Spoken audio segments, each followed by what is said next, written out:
কিভাবে আমাদের বিদেশগামী বাংলাদেশি কর্মী ভাইরা সুরক্ষা সিস্টেমে ভ্যাকসিন পাওয়ার লক্ষ্যে নিবন্ধন সম্পন্ন করবেন।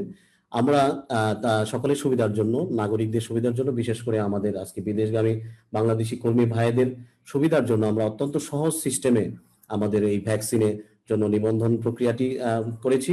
এটি আমি এখন প্রদর্শন করব।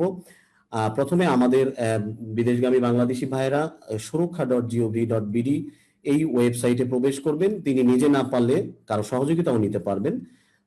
অনলাইনের মাধ্যমে এই ওয়েবসাইটে প্রবেশ করার পরে নিবন্ধনের জন্য দুইটি লিঙ্ক এখানে রয়েছে। একটি হচ্ছে নিবন্ধন, যেটির মাধ্যমে আপনারা জানেন যে ইতিমধ্যে আমাদের প্রায় 73 লক্ষ রেজিস্ট্রেশন হয়েছে, যেখানে আমাদের 11,76,00,000 এনআইডি ধারী যারা রয়েছেন তারা এই লিঙ্কের মাধ্যমে নিবন্ধন করতে পারবেন। এবং টিকার অ্যাভেলেবিলিটির উপরে কিন্তু আমাদের এখানে প্রায়োরিটি গ্রুপ থেকে শুরু করে সাধারণ নাগরিক সকলকে সুযোগ দেওয়া হচ্ছে। আর আজকের যে বিষয়টি, আমাদের বিদেশগামী আমাদের বাংলাদেশি কর্মী ভাইরা তারা বিদেশ যাওয়ার লক্ষ্যে, ভ্যাকসিন পাওয়ার লক্ষ্যে তারা নিবন্ধন ব্র্যাকেটে পাসপোর্ট লেখা যে লিঙ্কটি রয়েছে সেখানে তারা যাবেন। এখান থেকে আমি দুইটি নিবন্ধন পর্যায়ক্রমে আমি দেখাবো। এখানে বিদেশগামী বাংলাদেশি ভাইয়েরা, বিদেশগামী বাংলাদেশি কর্মী, এই ধরনটি তারা সিলেক্ট করবেন এখান থেকে।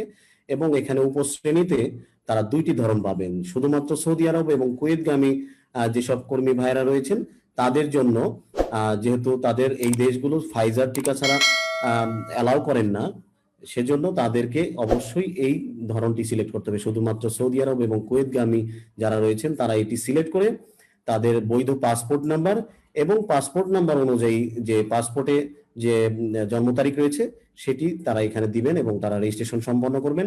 আমি দুইটি রেজিস্ট্রেশনই সম্পন্ন করে দেখাবো, কেননা শুধুমাত্র সৌদি আরব এবং কুয়েতগামী যারা রয়েছেন তাদের এই ধরনটি সিলেক্ট করার সাথে সাথে পরবর্তী ধাপে তারা যে কেন্দ্রে ভ্যাকসিন নিতে চান সেই কেন্দ্রটি কিন্তু শুধুমাত্র ঢাকার 7টি কেন্দ্র প্রদর্শন করা হবে, ঢাকা উত্তর এবং দক্ষিণ সিটি কর্পোরেশনে। কেন নয়, এই ফাইজার টিকাটি আমাদের 70 থেকে -70 থেকে 80 ডিগ্রি সেলসিয়াস তাপমাত্রায় সংরক্ষণ করতে হয়, যেটি কোল্ড চেইন আসলে দেশের সব জায়গায় না থাকায় ঢাকার কিছু কেন্দ্রে এটির ব্যবস্থা করেছে। এই 7টি কেন্দ্র এই অপশনটি সিলেক্ট করার পরে পাওয়া যাবে এবং অন্যান্য দেশে গামী কর্মী তারা এটি সিলেক্ট করলে সমস্ত টিকা কেন্দ্রগুলোই তাদের বিভিন্ন বাংলাদেশের বিভিন্ন বিভাগ জেলা অনুযায়ী তারা পেয়ে যাবেন। সো আমি দুইটিকে উপশ্রেণীতেই আমি রেজিস্ট্রেশন সম্পন্ন করব। একটি শুধুমাত্র সৌদি আরব এবং কুয়েতগামী যারা রয়েছেন তারা এটি সিলেক্ট করে তারা এখান থেকে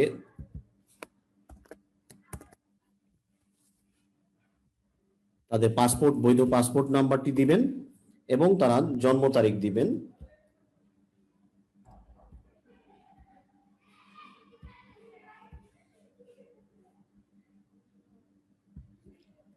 এবং স্ক্রিনে প্রদর্শিত এই কোডটি তাদেরকে দিতে হবে।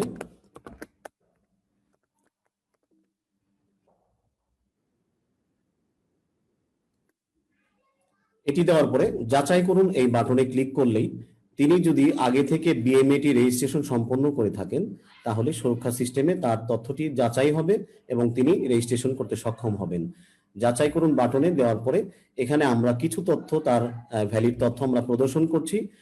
সে যদি দোকান থেকে রেজিস্ট্রেশন করে তার তথ্যটা যেন অন্য কেউ না দেখতে পারে, সেজন্য আমরা অন্যান্য তথ্যগুলো এখানে দেখাচ্ছি না, এখানে শুধুমাত্র নামটি দেখাচ্ছি। আমি এখানে সুবিধার জন্য শুধুমাত্র আমার মোবাইল নাম্বারটি আমি এখানে প্রদর্শন করছি যাতে করে আমরা এসএমএসটি পাই। এখান থেকে অন্যান্য রেজিস্ট্রেশনের মতোই আমরা কোমরবিডিটি বা দীর্ঘমেয়াদী রোগ থাকলে সেগুলো দিব, না থাকলে না দিব।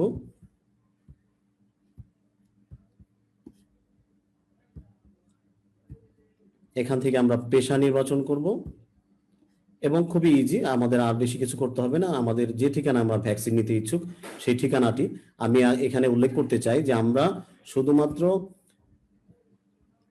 সৌদি এবং কুয়েতগামী কর্মী নির্বাচন করেছিলাম বলে এখানে আমাদের ঠিকানার ক্ষেত্রে অন্যান্য বিভাগ, কোনো বিভাগ নেই, শুধুমাত্র ঢাকার কেন্দ্রগুলোই, এই 7টি কেন্দ্রই নির্বাচন করা যাবে।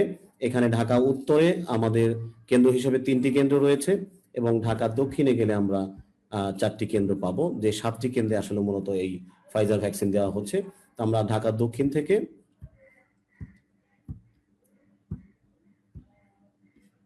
আমাদের নিবন্ধনটি সম্পন্ন করলাম ঢাকা বঙ্গবন্ধু শেখ মুজিব মেডিকেল কলেজ হসপিটালে। সেখানে আমরা সংরক্ষণ বাটনে ক্লিক করার পরে আমাদের মোবাইলে একটি ওয়ান টাইম পাসওয়ার্ড বা ওটিপি চলে আসবে, একটি কোড চলে আসবে 6 সংখ্যার। সেই কোডটি এখানে আমাদের দিতে হবে। আমার মোবাইলে অলরেডি কোডটি চলে এসেছে 842429। আমরা এই কোডটি দিয়ে যখন নিবন্ধন সম্পন্ন করুন বাটনে চাপ দিব, সাথে সাথে আপনাকে অভিনন্দন দিয়ে দিবে যে আপনার নিবন্ধনটি সঠিকভাবে সম্পন্ন হয়েছে। তো আমি আরেকটি নিবন্ধন, আমি যেটি বলেছিলাম সেই নিবন্ধনটি আরেকটি করব। এখন আমরা অন্যান্য দেশে যারা যাবেন, অন্যান্য দেশে বিদেশগামী কর্মী, এই অপশনটি সিলেক্ট করে আমি আরেকটি নিবন্ধন সম্পন্ন করব।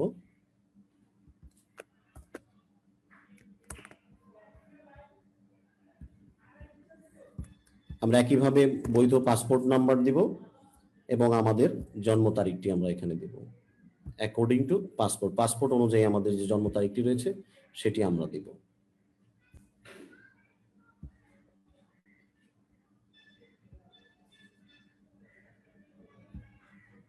এবং স্ক্রিনে প্রদর্শিত কোডটি আমরা যথারীতি দিব। যাচাই বাটনে ক্লিক করব। আগে থেকে যদি আমাদের তথ্যগুলো বিএমএটিতে রেজিস্ট্রেশন করা থাকে তাহলে আমরা সফল হবে এবং আমরা রেজিস্ট্রেশন পরবর্তী পর্যায়ে অগ্রসর হতে পারবো। এখানে আমাদের মোবাইল নাম্বারটি দিব, যে মোবাইল নাম্বারে আমরা ওয়ান টাইম পাসওয়ার্ড দিয়ে আমাদের নিবন্ধন প্রক্রিয়াটি সম্পন্ন করতে চাই এবং পরবর্তীতে যখন স্বাস্থ্য মন্ত্রণালয়ের মাধ্যমে আমাকে ভ্যাকসিনের জন্য মনোনয়ন দেওয়া হবে, আমি সেই তথ্যটা এই মোবাইলে পাবো যে আমার কবে কোথায় যে কি কি কাগজপত্র নিয়ে আমাকে ভ্যাকসিনটি দিতে হবে সেই বিষয়ে একটি নির্দেশনা আসবে। আমরা অনুরোধ করব কেউ এই নির্দেশনা বা এসএমএস না পেয়ে কেউ কেন্দ্রে আগে থেকে যাবেন না।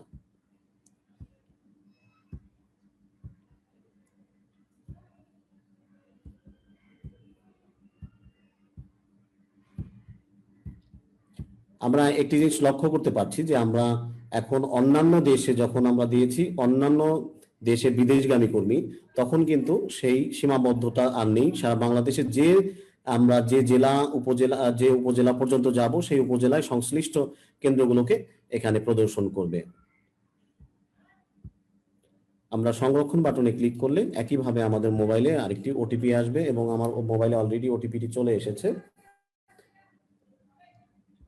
049661। এটি দিয়ে আমরা যখন নিবন্ধন সম্পন্ন করুন বাটনে ক্লিক করব আমাদের নিবন্ধনটি সম্পন্ন হয়ে যাবে। এরকম ভাবে আমরা খুব সহজে আমাদের নিবন্ধন সম্পন্ন করতে পারবো এবং পরবর্তীতে আমাদের স্বাস্থ্য মন্ত্রণালয়ের সেন্টারে যারা প্রত্যেকটি ভ্যাকসিন সেন্টারে যে অ্যাডমিন রয়েছেন তারা যখন আমাদের শিডিউল করবেন তখন আমরা সেই এসএমএস পেয়ে আমাদের পরবর্তী কার্যক্রম করব। ধন্যবাদ।